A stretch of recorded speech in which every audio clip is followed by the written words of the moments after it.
This is the examination of the hidden human condition. This is the Hidden Killers podcast with Tony Bruschi. So, what has been going on today on the 8th of May, 2023, in the trial of Lori Vallow Daybell?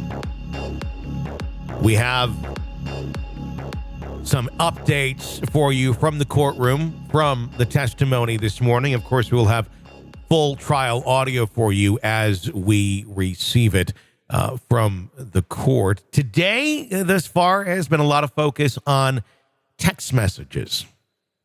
Introduced into evidence today, also the love letter, the novel. We did a dramatic reading of it here on the show not that long ago. Maybe we'll play that back this weekend or something. We'll play it back sometime soon.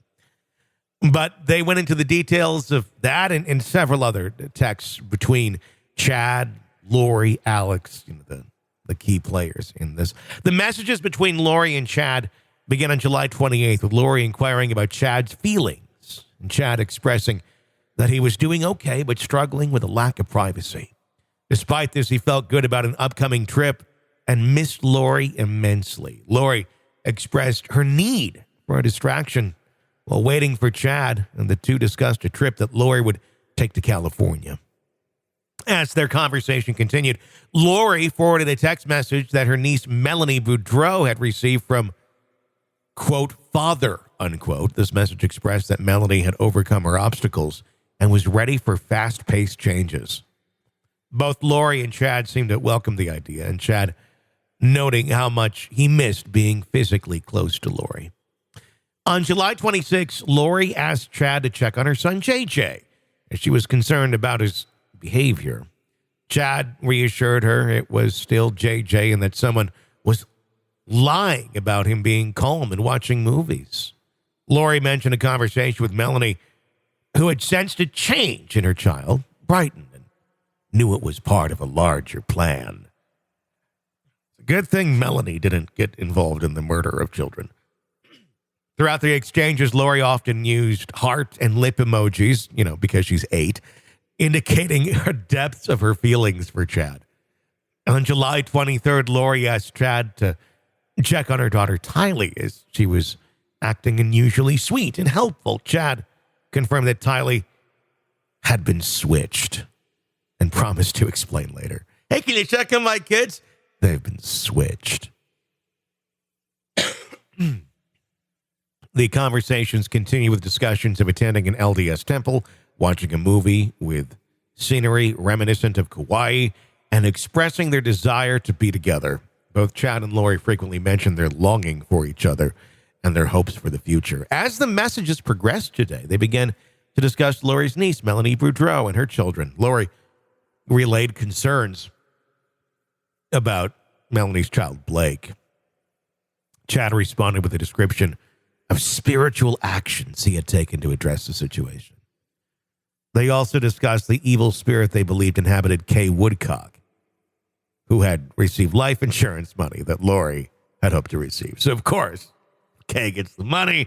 She's got a spirit. Kids are in the way. They got a spirit.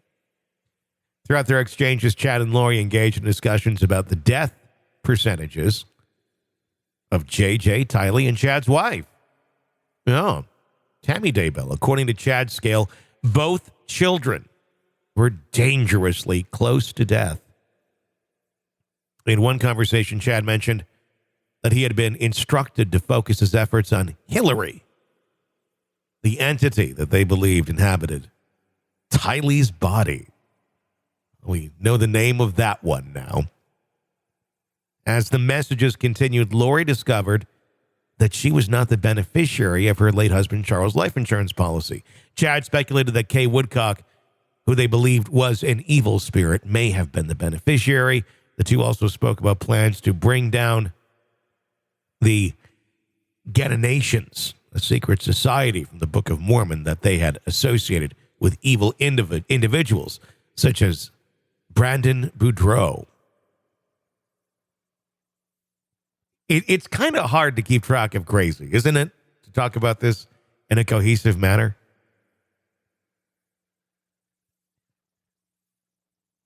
The last sighting of Tylee Ryan, Lori's daughter, was on September 8th, 2019. The couple's text messages around that time discussed their attempts to eliminate the zombies they believe were plaguing their lives. The term Z was used as a shorthand for these supposed supernatural beings.